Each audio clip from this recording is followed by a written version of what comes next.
मुझे नहीं पता कि उन्होंने यह सब कैसे किया। मुझे पता है कि उन्होंने यह किया। मुझे नहीं लगता कि किसी को पता है कि उन्होंने यह कैसे किया।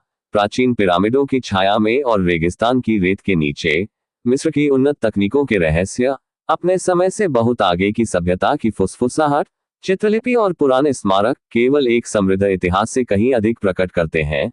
वे सरलता की विरासत का अनावरण करते हैं जो अतीत की हमारी समझ को चुनौती देती है। रहस्यमय संरचनाओं से लेकर वैश्विक संचार नेटवर्क तक की कलाकृतियों तक बिजली और विमानन के ज्ञान का सुझाव देते हुए प्राचीन मिस्र की तकनीकी शक्ति हमें इसके रहस्यों का पता लगाने के लिए प्रेरित करती है।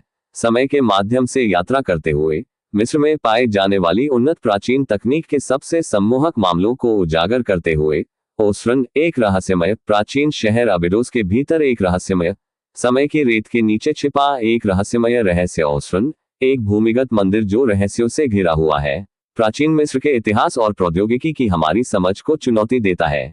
यह विशाल परिसर अपने विशाल परिसर के साथ ग्रेनाइट ब्लॉक और सटीक शिल्प कौशल मिस्र की सभ्यता की पारंपरिक समयरेखा को चुनौती देता है, जो कि कहीं अधिक प्राचीन उत्पत्ति की संभावना की ओर इशारा करता है। ओस्रन की सबसे खास विसंगतियों में से एक है शिलालेखों और सजावट की कमी। यह जटिल चित्रलिपि से सजे विशिष्ट मिस्र के मंदिरों के विपरीत है। पाठ्य साक्ष्य की इस अनुपस्थिति ने शोधकर्ताओं को संरचना की सही उम्र और उद्देश्य पर सवाल उठाने के लिए प्रेरित किया है। क्या यह हो सकता है कि ओयान प्राचीन मिस्र के राजवंशीय काल से पहले का है, जो एक लंबे समय से खोई हुई सभ्यता के अवशेष के रूप में कार्य करता है? ओस्रन निर्माण की सटीकता और पैमाने वास्तव में शानदार हैं। विशाल ग्रेनाइट ब्लॉक, जिनमें से कुछ का वजन 100 टन तक है, मंदिर के मूल का निर्माण करते हैं। इन विशाल पत्थरों को 200 मील दूर असवान की खदानों से लाया गया था और आश्चर्यजनक सटीकता के साथ जोड़ा गया था। इन विशाल ब्लॉकों को ले जाने और रखने में शामिल रसद प्राचीन बिल्डरों की तकनीकी क्षमताओं के बारे में सवाल उठाती है। क्या उनके पास उन्नत मशीनरी थी या भूली हुई विधियां थीं जो उन्हें सक्षम बनाती थी?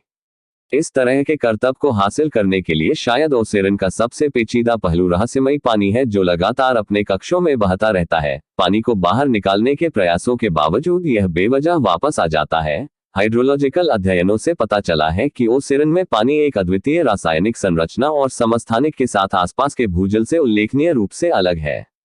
इस विसंगति ने कुछ शोधकर्ताओं को मंदिर के नीचे छिपे हुए कक्षों या मार्गों के अस्तित्व के बारे में अनुमान लगाने के लिए प्रेरित किया है, जो संभवतः किसी अज्ञात जल स्रोत से जुड़ते हैं। कुछ सिद्धांत बताते हैं कि ओसिरियन उन्नत तकनीकी या आध्यात्मिक प्रथाओं के केंद्र के रूप में काम कर सकता था, जबकि अन्य प्रस्ताव करते हैं कि यह प्राचीन ज्ञान का भंडार हो सकता है जिसे फिर से खोजा जाना बाकी है। Giza power plant theory. Pyramid ऊर्जा जनरेटर के रूप में गीजा का महान पिरामिड दुनिया की सबसे प्रतिष्ठित संरचनाओं में से एक है, जो लंबे समय से आकर्षण और रहस्य का स्रोत रहा है। 481 फीट की प्रभावशाली ऊंचाई पर खड़ा है और अनुमानित 2.3 मिलियन चूना पत्थर के ब्लॉक से बना है, जिसका वजन प्रत्येक के बीच है। 2.5 से 15 टन वजन वाले पिरामिड के निर्माण ने सदियों से विशेषज्ञों को हैरान कर रखा है। हालांकि कुछ शोधकर्ताओं का सुझाव है कि महान पिरामिड केवल एक मकबरा नहीं था, बल्कि ऊर्जा का दोहन और वितरण करने के लिए डिजाइन किया गया एक उन्नत तकनीकी चमत्कार था।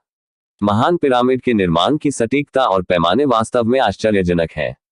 पिरामिड का आधार 13 एकड़ के क्षेत्र को कवर करता है, जिसमें प्रत्येक पक्ष की लंबाई 756 फीट है। प्राचीन बिल्डरों ने एक पूर्ण वर्ग से औसत विचलन के साथ सटीकता का एक असाधारण स्तर हासिल किया है, जो 0.1% से कम है। पिरामिड के अनूठे आंतरिक डिजाइन के साथ संयुक्त इस सटीकता ने कुछ शोधकर्ताओं को यह प्रस्ताव देने के लिए प्रेरित किया है कि संरचना का निर्माण ऊर्जा उत्पन्न करने और उसका दोहन करने के लिए किया गया था। गीजा पावर प्लांट सिद्धांत के लिए सबूत के सबसे सम्मोहक टुकड़ों में से एक प्रवाहकीय की उपस्थिति है। पिरामिड के भीतर की सामग्री ग्रेट पिरामिड में कई बड़े ग्रेनाइट बीम हैं, जिनमें से कुछ का वजन 70 टन तक है, जो अत्यधिक सुचालक है। इसके अतिरिक्त पिरामिड के आंतरिक कक्ष और मार्ग अत्यधिक पॉलिश किए गए चूना पत्थर से बने हैं, जो एक इंसुलेटर के रूप में कार्य कर सकते थे। सुचालक और इंसुलेटिंग सामग्रियों के इस संयोजन ने कुछ शोधकर्ताओं को यह सुझाव देने के लिए प्रेरित किया है कि पिरामिड को एक विशाल संधारित्र या बैटरी के रूप में कार्य करने के लिए डिजाइन किया गया हो सकता है। गीजा पावर प्लांट सिद्धांत का एक और दिलचस्प पहलू पिरामिड के भूमिगत कक्षों और नील नदी के बीच संभावित संबंध है। कुछ शोधकर्ताओं का प्रस्ताव है कि पिरामिड के भूमिगत कक्ष और सुरंगें एक परिष्कृत हाइड्रोलिक प्रणाली का हिस्सा हो सकती हैं, जिसे नील नदी से पानी लाने और पानी के प्रवाह के माध्यम से ऊर्जा उत्पन्न करने के लिए डिजाइन किया गया है। इस सिद्धांत को भूमिगत चैनलों और शाफ्ट की एक श्रृंखला की खोज से समर्थन मिलता है, जिनमें से कुछ नील नदी से जुड़े हुए प्रतीत होते हैं। गीजा पावर प्लांट सिद्धांत यह भी सुझाव देता है कि पिरामिड का स्थान और अभिविन्यास जानबूझकर पृथ्वी की प्राकृतिक ऊर्जा का दोहन करने के लिए चुना गया हो सकता है। ऊर्जा क्षेत्र पिरामिड विद्युत चुंबकीय ऊर्जा के एक शक्तिशाली भंवर पर स्थित है और कार्डिनल दिशाओं के साथ इसका सटीक संरेखण इसे इस ऊर्जा को चैनल और बढ़ाने की अनुमति दे सकता है। ओबेलिस्क संभावित ऊर्जा ट्रांसमीटर प्राचीन मिस्र के ओबेलिस्क ग्रेनाइट के एकल ब्लॉक से उकेरी गई अखंड संरचनाएं और 100 फीट तक की ऊंचाई तक पहुंचने वाले स्मारकों को उनकी सुंदरता और सटीकता के लिए लंबे समय से सराहा जाता रहा है, जो अक्सर सूर्य की पूजा से जुड़े होते हैं। इन विशाल स्मारकों ने अनगिनत पीढ़ियों की कल्पनाओं को मोहित किया है। हालांकि कुछ शोधकर्ताओं का सुझाव है कि ओबेलिस्क ने कहीं अधिक व्यवहारिक और यहां तक कि तकनीकी उद्देश्य की पूर्ति की होगी, जो संभावित रूप से एक बड़े इंटरकनेक्टेड पावर ग्रिड में ऊर्जा ट्रांसमीटर या घटकों के रूप में कार्य करते हैं। प्राचीन मिस्र के ओबी का पैमाना और सटीकता वास्तव में उल्लेखनीय है। सबसे बड़ा ज्ञात ओबेलिस्क रोम में लेटरन ओबेलिस्क है, जो 105 फीट ऊंचा है और इसका वजन अनुमानित 455 टन है। इन विशाल मोनोलिथ को परिवहन और खड़ा करने की प्रक्रिया के लिए उन्नत इंजीनियरिंग ज्ञान और परिष्कृत उपकरणों की आवश्यकता होगी।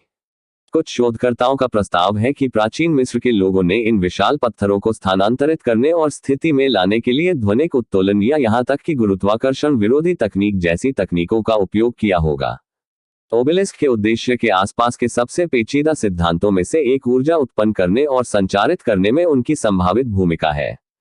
कुछ शोधकर्ताओं का सुझाव है कि पिरामिड और अन्य संरचनाओं के साथ जोड़े जाने पर ओबेलिस्क ने प्राचीन मिस्र के परिदृश्य में एक विशाल इंटरकनेक्टेड पावर ग्रिड का निर्माण किया हो सकता है। यह सिद्धांत प्रस्तावित करता है कि ओबेलिस्क ने एंटीना या ऊर्जा ट्रांसमीटर के रूप में कार्य किया हो सकता है, जो पिरामिड या अन्य स्रोतों द्वारा उत्पन्न ऊर्जा को प्रसारित और फैलाते हैं। ऊर्जा ट्रांसमीटर के रूप में ओबेलिस्क का विचार कई कारकों द्वारा समर्थित है, जिसमें उनका सटीक संरेखण शामिल है, कार्डिनल दिशाएं, शक्तिशाली ऊर्जा भंवरों पर उनका स्थान और सोने और तांबे जैसे प्रवाहकीय पदार्थों का उनका उपयोग। कुछ शोधकर्ता यह भी सुझाव देते हैं कि ओबेलिस्क में उकेरे गए चित्रलिपि और प्रतीक ऊर्जा के संचरण के लिए कोडिंग या निर्देशों के रूप में काम कर सकते थे। प्राचीन मिस्र के ओबेलिस्क का एक और पेचीदा पहलू यह सवाल है कि उन्हें कैसे ले जाया गया और खड़ा किया गया। सबसे आम सिद्धांत बताता है कि ओबेलिस्क को सैकड़ों या हजारों श्रमिकों द्वारा रेगिस्तान में खींचकर स्लेज, रोलर्स और रैंप का उपयोग करके ले जाया गया था। हालांकि कुछ शोधकर्ता प्रस्ताव करते हैं कि प्राचीन मिस्र के लोगों ने इन विशाल पत्थरों को स्थानांतरित करने के लिए अधिक उन्नत तरीकों जैसे कि लीवर पुली या यहां तक कि सोनिक लेविटेशन का उपयोग किया होगा। महान स्फिंक्स रहस्यमय विशाल स्मारक गीजा पठार से राजसी ढंग से उठता हुआ महान स्फिंक्स अपने शेर के शरीर और मानव सिर के साथ सदियों से लोगों की कल्पनाओं को मोहित करता रहा है। हालांकि इस प्रतिष्ठित प्रतिमा की पुरानी छवि के नीचे रहस्य छिपे हैं, जिसने शोधकर्ताओं को हैरान कर दिया है और इतिहास की हमारी समझ को चुनौती दी है। ग्रेट स्फिंक्स के इर्द गिर्द एक स्थायी बहस इसकी उम्र को लेकर है, जबकि पारंपरिक मिस्र के लोग इस स्मारक को 2500 ईसा पूर्व के आसपास फिरौन कैफरे के शासनकाल के दौरान मानते हैं। सबूतों के बढ़ते समूह से पता चलता है कि स्फिंक्स बहुत पुराना हो सकता है।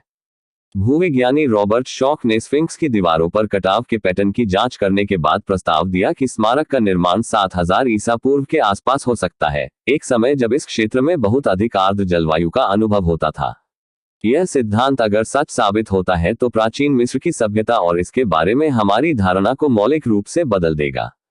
तकनीकी क्षमताएं एक और दिलचस्प सिद्धांत बताता है कि ग्रेट स्फिंक्स सूर्य की शक्ति का दोहन करने के लिए डिजाइन किए गए एक बड़े परस्पर जुड़े परिसर का हिस्सा हो सकता है। वसंत और शरद विषुव पर उगते सूरज के साथ स्मारक का सटीक संरेखण कुछ शोधकर्ताओं को यह अनुमान लगाने के लिए प्रेरित करता है कि यह एक सौर ऊर्जा से चलने वाली मशीन या एक परिष्कृत AST खगोलीय उपकरण के रूप में कार्य कर सकता था। भूकंपीय सर्वेक्षणों द्वारा प्रकट किए गए स्फिंक्स के नीचे कक्षों और सुरंगों के एक जटिल नेटवर्क की उपस्थिति इस परिकल्पना को और बढ़ाती है। छिपी हुई तंत्र या ऊर्जा दोहन उपकरणों की संभावना का संकेत देते हुए हाल के वर्षों में ग्राउंड पेनेट्रेटिंग रडार और भूकंपीय इमेजिंग जैसी उन्नत तकनीक के उपयोग ने ग्रेट स्फिंक्स के नीचे छिपे हुए कक्षों और मार्गों के लुभावने साक्ष्य प्रदान किए हैं। इन खोजों ने स्मारक के वास्तविक उद्देश्य और इसके रहस्यों में रुचि को फिर से जगा दिया है। कुछ शोधकर्ताओं का मानना कि इन कक्षों में प्राचीन कलाकृतियां, स्क्रॉल या उन्नत तकनीकी उपकरण भी हो सकते हैं जिन्हें खोजा जाना बाकी है। सकारा पक्षी और अबीदो चित्रलिपि मिस्र की रेत में प्राचीन उड़ान के सिद्धांत दो छोटी कलाकृतियों ने प्राचीन काल में वैमानिकी ज्ञान और उड़ान तकनीक की संभावना के बारे में एक गर्मागर्म बहस छेड़ दी है। सकारा पक्षी और अबीदोस चित्रलिपि इन रहस्यमय वस्तुओं ने शोधकर्ताओं और उत्साही लोगों को समान रूप से हैरान कर दिया है और प्राचीन मिस्र के नवाचार की सीमा और खोई या भूली हुई प्रौद्योगिकियों की संभावना के बारे में दिलचस्प सवाल उठाए हैं। सकारा पक्षी एक छोटी लकड़ी की मूर्ति है जिसे 1898 में सकारा में पैडिम पुरुषों के मकबरे में खोजा गया था। आधुनिक हवाई जहाज से इसकी अनोखी समानता के कारण शोधकर्ताओं का ध्यान तुरंत आकर्षित हुआ। 7 इंच लंबा और 1.4 औंस से कम वजन वाला पक्षी एक संकीर्ण शरीर पर पंख लगाए गए हैं जिसकी पूंछ पर एक ऊर्ध्वाधर स्टेबलाइजर है। विशेष रूप से पक्षी के पैर गायब हैं और इसके पंख विमान की याद दिलाते हैं। प्राचीन मिस्र की कला में पक्षियों के विशिष्ट चित्रण के बजाय पंख कुछ शोधकर्ता जैसे मिस्र के डॉक्टर और मॉडल हवाई जहाज उत्साही खील एमएसए ने प्रस्तावित किया है कि सकारा पक्षी प्राचीन मिस्र के ज्ञान का प्रमाण है और यह एक मॉडल ग्लाइडर के रूप में काम कर सकता है। मेसा ने पक्षी का एक बड़ा मॉडल बनाया और पाया कि यह उल्लेखनीय ग्लाइडिंग क्षमताओं का प्रदर्शन करता है जिससे उन्हें यह सुझाव देने में मदद मिली कि प्राचीन मिस्रवासियों को वायुगतिकी की एक परिष्कृत समझ थी और उन्होंने उड़ान मशीनों के साथ प्रयोग भी किया हो सकता है। इसी तरह सिटी के मंदिर में पाए गए एबिडोस हाइरोग्लिफ्स ने एबिडोस में प्राचीन मिस्र की उड़ान तकनीक के बारे में अटकलों को हवा दी है।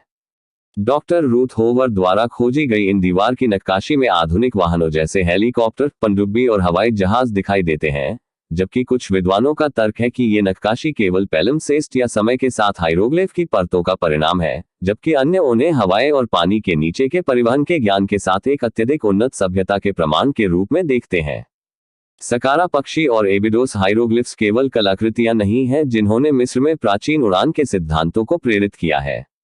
अन्य उदाहरणों में मेम्फिस में पी के मंदिर में रहस्यमय राहत नक्काशी शामिल है, जिसमें एक मानव आकृति को एक फली जैसी वस्तु में बैठे हुए दिखाया गया है जिसमें पंख या ब्लेड दिखाई देते हैं, और एबिडोस में ओसिरिस के मंदिर में पाए गए जिज्ञासु हेलीकॉप्टर हाइरोग्लिफ जो आधुनिक रोटरक्राफ्ट टुटिन से एक आश्चर्यजनक समानता रखते हैं।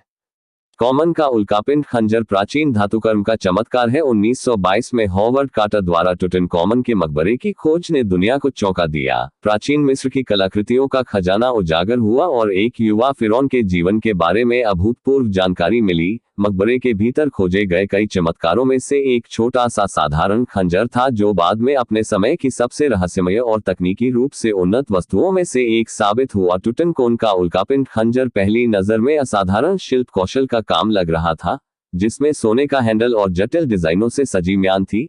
हालांकि यह ब्लेड ही था जिसने वास्तव में शोधकर्ताओं का ध्यान आकर्षित किया। उस समय के विशिष्ट कांस्य ब्लेड के विपरीत टुटनकॉमन का खंजर लोहे से बना था, जो प्राचीन मिस्र में अविश्वसनीय रूप से दुर्लभ और मूल्यवान सामग्री थी। खंजर की संरचना के बाद के विश्लेषण से पता चला कि यह कोई साधारण लोहा नहीं था, बल्कि निकेल और कोबाल्ट की महत्वपूर्ण मात्रा युक्त उल्कापिंड लोहा था।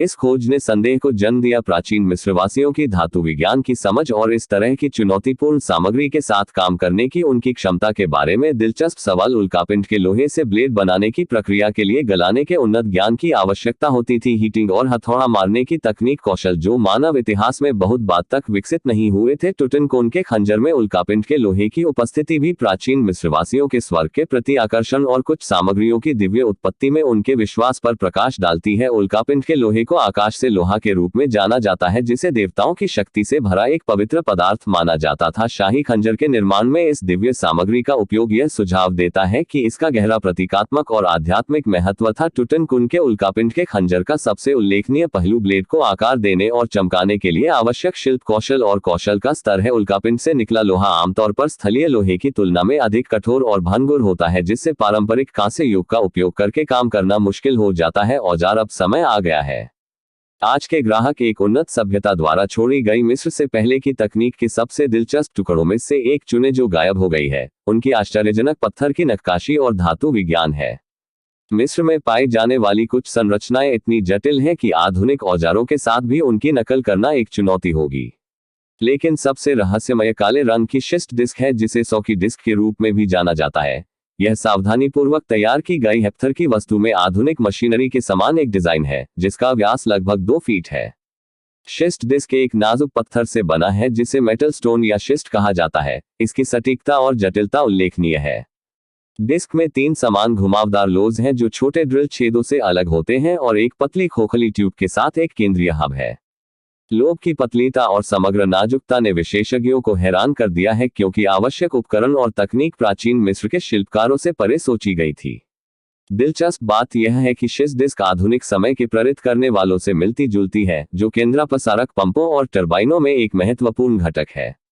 इसने कुछ शोधकर्ताओं को यह प्रस्ताव देने के लिए प्रेरित किया है कि डिस्क एक बड़े और अधिक उन्नत तंत्र का हिस्सा हो सकती है, जिसका उपयोग संभवतः सिंचाई, जल प्रबंधन या यहां तक ऊर्जा उत्पादन के लिए किया जाता है।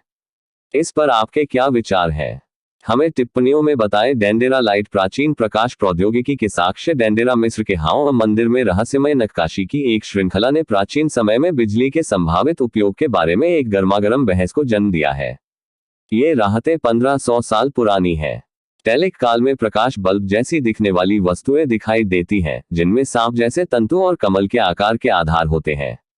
डेंडेरा प्रकाश राहतें बड़ी लंबी वस्तुओं को पकड़े हुए आकृतियां दिखाती हैं, जो आधुनिक समय के प्रकाश बल्बों से एक आश्चर्यजनक समानता रखती है। वस्तुओं को सांप जैसी आकृतियों के साथ दर्शाया गया है, जिसके अंदर कुछ शोधकर्ता तंतु के रूप में व्याख्या करते हैं। वस्तुओं के आधार कमल के आकार के होते हैं, जिनके नीचे एक अजीबोगरीब उपकरण होता है, जो किसी शक्ति स्रोत से जुड़ा हुआ प्रतीत होता है। तत्वों के इस संयोजन ने कुछ लोगों को यह सुझाव देने के लिए प्रेरित किया है कि प्राचीन मिस्रवासियों के पास विद्युत प्रकाश व्यवस्था का एक रूप हो सकता है। डेंडेरा प्रकाश सिद्धांत के सबसे पेचीदा पहलुओं में से एक मिस्र के कुछ मंदिरों में कालिख का अभाव है।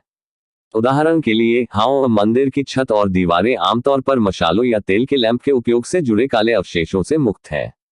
कालिख की यह कमी बताती है कि प्राचीन मिस्रवासियों ने विद्युत प्रकाश व्यवस्था जैसे वैकल्पिक स्वच्छ प्रकाश स्रोत का उपयोग किया होगा। डेंडेरा प्रकाश सिद्धांत के समर्थक जैसे कि इलेक्ट्रिकल इंजीनियर वाल्टर मंदिर की राहत के आधार पर कार्यशील प्रतिकृतियां बनाई हैं। ये प्रयोग दर्शाते हैं कि डेंडेरा प्रकाश के समान एक उपकरण मंद प्रकाश स्रोत का व्यवहार्य उत्पादन कर सकता है। हालांकि संशयवादियों का तर्क है कि राहतें केवल पौराणिक दृश्यों का प्रतीकात्मक प्रतिनिधित्व है और प्राचीन मिस्र में विद्युत प्रकाश व्यवस्था का कोई ठोस सबूत नहीं है। सकारा का रहस्यमय सेरापीम ग्रेनाइट के बक्से और सटीक शिल्प कौशल। सकारा की रेत के नीचे एक प्राचीन नेक्रोपोलिस है, जो कि सटेप पिरामिड के पास इंजीनियरिंग और शिल्प कौशल का एक हैरान करने वाला चमत्कार है। भूमिगत परिसर, सुरंगों और कक्षों की भूलभुलैया में 24 विशाल काले ग्रेनाइट के बक्से हैं, जिनमें से प्रत्येक का वजन 100 टन तक है और यह सटीकता का एक ऐसा स्तर प्रदर्शित करता है जो निश्चित रूप से व्याख्या। इन रहस्यमय कंटेनरों ने सदियों से पुरातत्वविदों और शोधकर्ताओं को उनके उद्देश्य और उन्हें बनाने के लिए इस्तेमाल की जाने वाली प्राचीन तकनीक के बारे में सवाल उठाए हैं। सेरापीम के बक्से की लंबाई 13 टन, चौड़ाई 11 फीट और चौड़ाई 9 फीट तक है। ऊंचाई में काले ग्रेनाइट के ठोस ब्लॉकों से तैयार किए गए हैं, जो मानव जाति के लिए ज्ञात सबसे कठोर पत्थरों में से एक है। जिस सटीकता के साथ इन बक्सों को काटा और पॉलिश किया गया है, वह बिल्कुल सपाट सतहों के साथ आश्चर्यजनक है। 90 डिग्री सटीक कोण और जटिल रूप से फिट किए गए ढक्कन इन कलाकृतियों का पैमाना और सटीकता कांस्य युग के औजारों की क्षमताओं को पार करती हुई प्रतीत होती है, जिससे कई लोग उनके निर्माण के लिए मुख्यधारा के स्पष्टीकरण पर सवाल उठाते हैं। पारंपरिक मिस्र के अनुसार सेरापीम का निर्माण 13वीं शताब्दी ईसा पूर्व में फिरौन कैमेट के शासनकाल के दौरान किया गया था, जिसमें पवित्र एपिस बैल के ममीकृत अवशेषों को रखा गया था। हालांकि इस सिद्धांत में